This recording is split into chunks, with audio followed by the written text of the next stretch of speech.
On more personal level, there have been really interesting evolution of your public perception, especially in the West. I mean, like from being the hope for your country to being one of the world's chief villains, now becoming again the part of equation sine qua non in Syria. How did you live through all this evolution?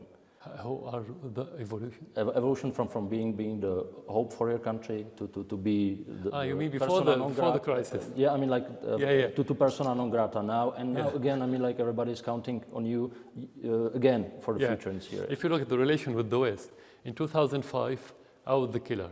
In 2008 and after I was a peacemaker. Then in 2011 I became the butcher. Now there's some positive change, of course. Shy kind of change, not the explicit one. So how do you take it personally? How do you live through that? Personally, it has no influence for one reason, because nobody is taking the Western officials seriously anymore. For many reasons. First of all, they don't have credibility. Second, they don't have vision. They are so shallow. Third, they're not independent. They're going to follow the Americans at the end. So they're not serious. They don't exist on the map now. Most of them Europeans. We look at the master. The master is the Americans. So personally, has no influence. At the end, they are telling life. For me, especially when you're in a situation or in a state of war, what you care about is what the Syrian people, the way the Syrian people look at you. This is very important for me. While the others, I don't care. So if we talk about the fluctuation of this behavior, the European behavior towards Syria, or toward me personally, this is up and down, but I haven't changed. I'm still the same one since I became president in 2000. So you have to ask them why they are fluctuating, not me. So the message to the West is there was no indiscriminate killing of civilians in the beginning of the civil war. There was no massive torturing of opponents of the regime.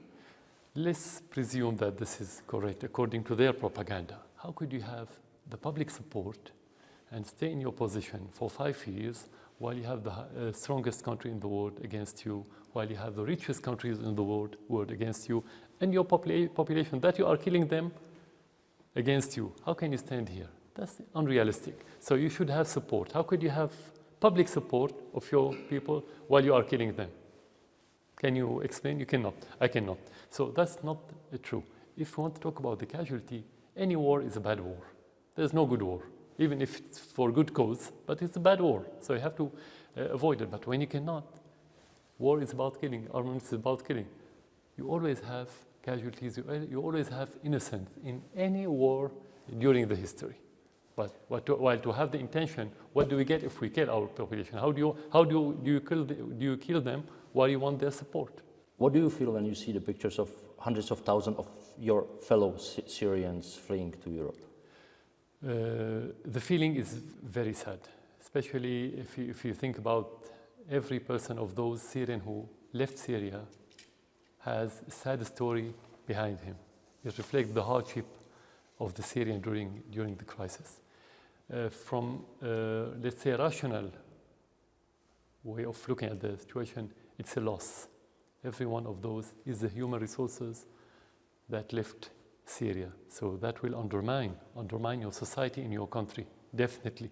But at the end, we have to deal with the reasons. The question that I think every European should ask, why did they leave? For many reasons. The first one is the terrorism that's been attacking them everywhere, either directly or through attacking the basic requirements of living in our country. Infrastructure, their way of life, basic needs, and so on. The second one is the European embargo. The European embargo played into the hands of the terrorists directly. Every embargo is against the population of any country. Many people left Syria because they cannot live anymore. They don't have the basic living, the basic needs of living, so they had to leave to Europe or to Turkey or any other country. But there are those who say that you failed them. I failed them. I didn't destroy the infrastructure. I didn't give armament to the terrorists to kill and to destroy. Actually, the question, who did that? The West and the Saudi and the Qatari. What should Europe do now? I mean, like, should Europeans fear those people or help them? That depends. First of all, big part, or large swath of them, is not Syrian. About the Syrians, it's a mixture. The majority, let's say, the good Syrian, the patriot, the natural people. But of course, you have the infiltration of the terrorists among them. That's true. How much, how many, we cannot tell. It's difficult to tell, but this is reality. And I think you have some evidence on the internet, photos, videos that prove that same terrorists who've been killing people here and beheading sometimes left to Europe as peaceful citizens. But generally speaking, help or fear? That depends on how Europe should deal with them, because you're talking not only about terrorism, you're talking about culture. Even before the crisis, before this flood of refugees going to your country, the problem in Europe is how to integrate those cultures in your society. And I think Europe has failed. Whether it's related to Europe from one aspect to the way they deal with the situation, or because the Wahhabi institutions spend their money on skewing the interpretation of the Muslim, now I'm talking about the Muslim in Europe, and created more problems and extremism in your country. Actually, this region used to export sometimes some extremism to Europe. In our crisis, Europe is exporting extremism to us. So it depends how you're going to deal with it, and I don't think it's going to be easy to make integration.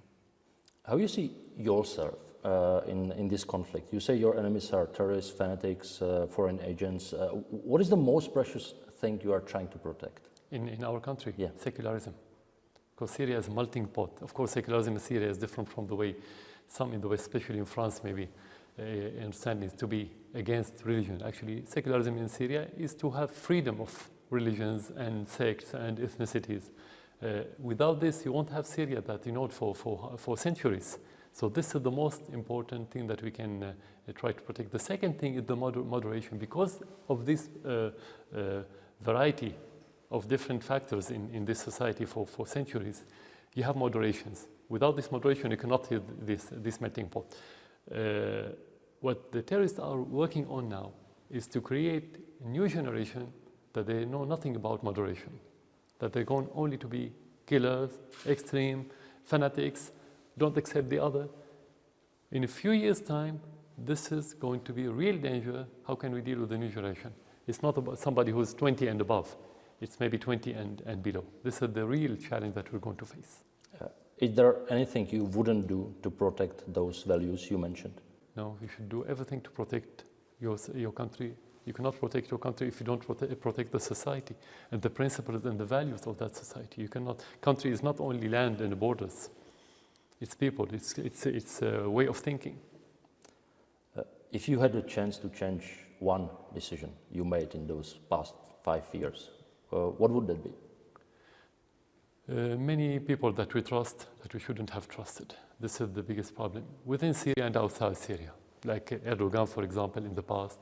Many Syrians during the conflict that we discovered that they are fanatic, that they belong to extreme ideology like Muslim Brotherhood, and some of them belong to Al-Qaeda, and now they are holding guns and fighting.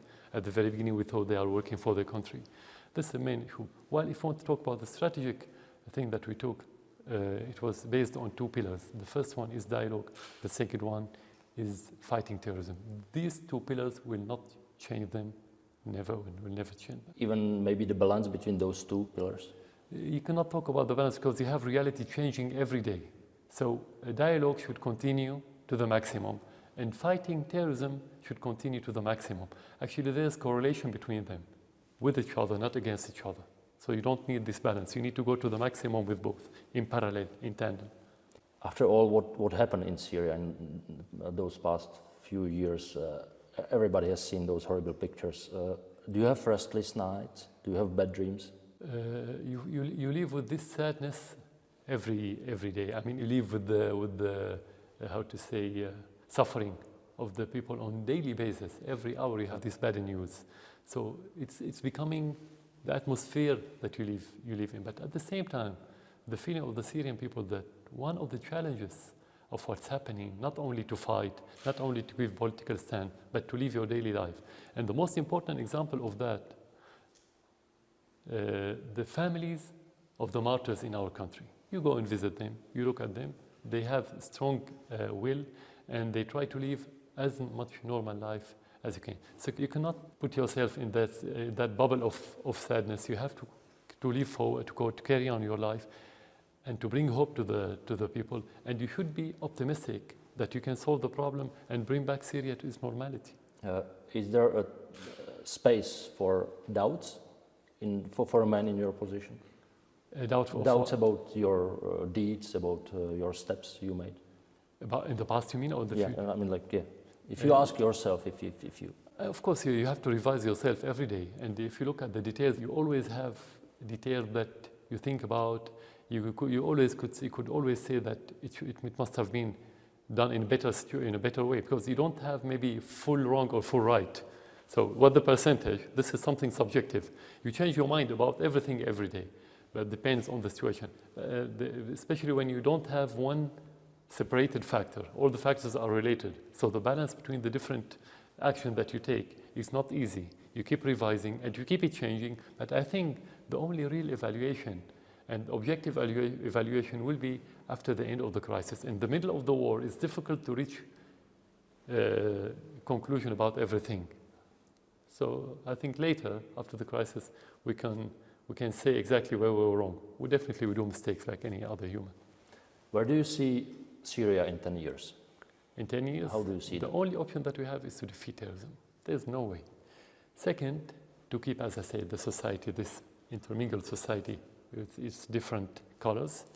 Third, to have reform in Syria. What the Syrian people want about their political system and their future. So I think, as I said, most important thing, secular. Second, more integrated than before the crisis. Although it was integrated, but you always have flaws in societies. So that's how I see it. And I hope prosperity. Where do you see yourself in 10 years? Can you imagine a life without presidential office, maybe outside Syria even? Yeah, for me, to be frank, I never cared about the position. And I don't care about it today or in the future. I never thought about it. Even before I became president, I never thought about the position.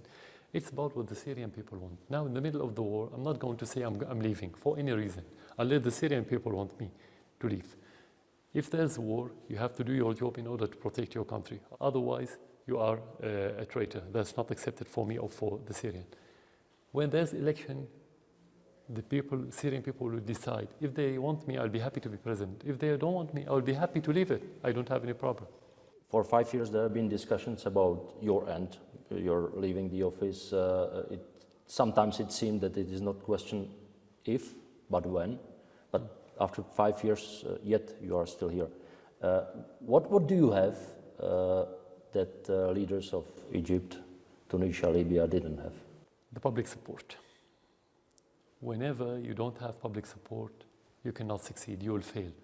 If we talk about those presidents that you mentioned, they didn't have public support, while at the same time they had Western support at the very beginning. But when the West noted that there's no public support, they changed their position and they told them, you have to leave. While in Syria, the only thing that kept me in that position is the public support. Nothing else. So maybe the place in history as an ultimate survivor? Not survivor. I was very honest with the Syrian from the very beginning. I'm a very honest person. This is first. Second, it's very important for the people to know that they are fighting for their country and you are fighting with them, their war. You don't have your own war. They don't fight for me to be president. They don't fight for me to be in this position. I don't fight for myself to be in that position. That's something they know very well about me.